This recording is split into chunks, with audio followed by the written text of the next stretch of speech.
Hi friends, welcome to my channel cooking with Naish Alam. उम्मीद करती हूँ आप सब खैरियत से होंगे। फ्रेंड्स, आज मैं आपके साथ शेयर करूंगी चिकन मिक्स वेज पकोड़ा। इसे हम बनाएंगे बहुत ही ख़ास टिप्स एंड ट्रिक के साथ, जिससे कि ये बहुत ही सुपर क्रिस्पी बन के तैयार होंगे और खाने में बहुत ही मज़ेदार होंगे।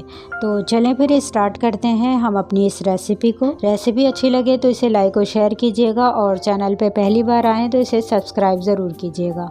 तो यहाँ मैंने पकोड़े बनाने के लिए कुछ वेजेस लिए हैं, पहले वो देख लेते हैं। बंद गोभी और प्याज ये मैंने आधा कप ली है और इसे मैंने बारीक स्लाइसेस में काटा है। और ये मैंने पालक, गाजर और शिमला मिर्च ली है, ये मैंने क्वार्टर कप के बराबर ली है।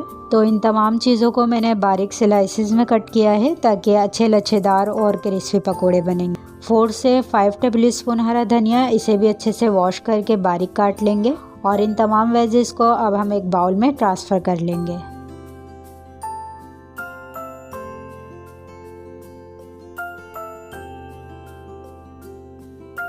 और इसके साथ ही ऐड करेंगे 1.5 कप के बराबर बॉइल्ड एंड श्रेडेड चिकन, जिसे मैंने क्वार्टर टी स्पून नमक और क्वार्टर टी स्पून हल्दी, थोड़ा सा पानी डाल के बॉईल किया, फिर इसे श्रेड कर लिया।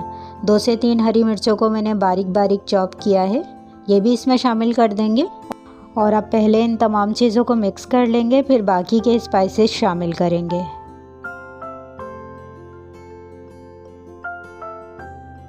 ये मैंने 1 टीस्पून ज़ीरा और 2 टीस्पून साबित धनिया इसे तवे पे रोस्ट किया और फिर इसे इस तरह का दरदरा सा पीस लिया है, ये इसमें शामिल करेंगे। पकोड़ों में ये ज़ीरा और साबित धनिया इस तरह का दरदरा सा पीस के ऐड करते हैं तो इसका जायका अच्छा आता है। 2 चुटकी अजवाइन ऐड करेंगे। बेसन वगैरह की चीज़ों में अजवाइन जो है हाजमे में मदद करेगी। हल्दी लेंगे क्वार्टर टी स्पून, कुटी हुई मिर्च हाफ़ टी स्पून और पिसी हुई मिर्च भी लेंगे हाफ़ टी स्पून। 1 टीस्पून इसमें नमक जाएगा और 1 टीस्पून ही अदरक और लहसुन का पेस्ट ऐड कर देंगे। और अब ये तमाम स्पाइसेस जो हमने इसमें यूज़ किए हैं, पहले इन्हें अच्छी तरह से मिक्स कर लेंगे। और देखिए इन तमाम चीज़ों को मैंने अच्छी तरह से मिला दिया है। अब इसमें बेसन ऐड करेंगे। 1 कप बेसन इसमें शामिल करके पहले इसे मिला लेते हैं। बेसन को छान के इस्तेमाल करिएगा ताकि कोई कंकर वगैरह ना हो। अब आधा कप बेसन और शामिल करेंगे। टोटल मैंने इसमें 1.5 कप बेसन का इस्तेमाल किया है। और अब बेसन को हम इसमें अच्छी तरह से मिक्स कर लेंगे। और ये मैंने आधा कप पानी लिया है, थोड़ा सा पानी डाल के इसे मिक्स करेंगे। फिर बाकी का बचा हुआ पानी भी इसमें डाल के पकोड़ों का बैटर तैयार कर लेंगे। तो अगर आपको ये मिक्सचर ज़्यादा थिक लगे तो थोड़ा सा पानी छिड़क के इसे मिक्स कर लीजिएगा।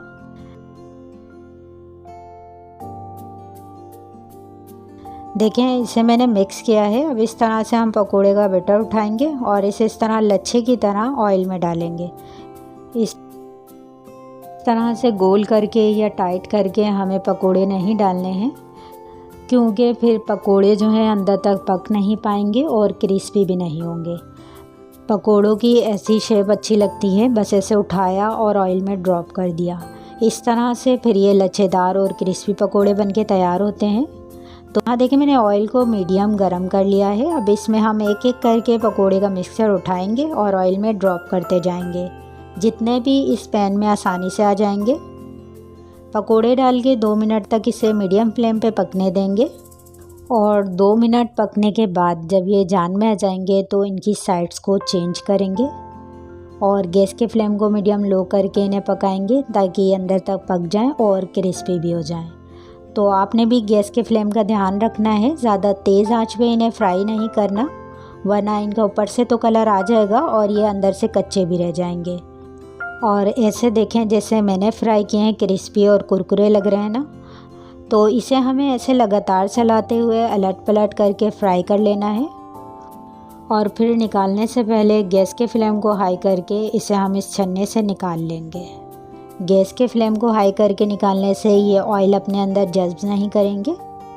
ये पकोड़े हमारे फ्राई हो गए हैं, इसे हम निकाल लेंगे और फिर इसी तरह से हम दूसरे बैच के फ्राई करेंगे। तमाम पकोड़े हमारे फ्राई हो गए हैं। चलिए अब मैं इसे सर्व करती हूँ। तो मेरी इन तमाम टिप्स एंड ट्रिक को फॉलो करते हुए आप भी ऐसे सुपर क्रिस्पी पकोड़े बनाएं और अपनी फैमिली के साथ इंजॉय करें। बहुत ही मज़ेदार और कुरकुरे से बनते हैं, ज़रूर ट्राई कीजिएगा। मुझे इजाज़त दें, हम फिर मिलेंगे नेक्स्ट वीडियो में एक और मज़ेदार सी रेसिपी के साथ। अपना ख्याल रखिएगा। अल्लाह हाफ़िज़।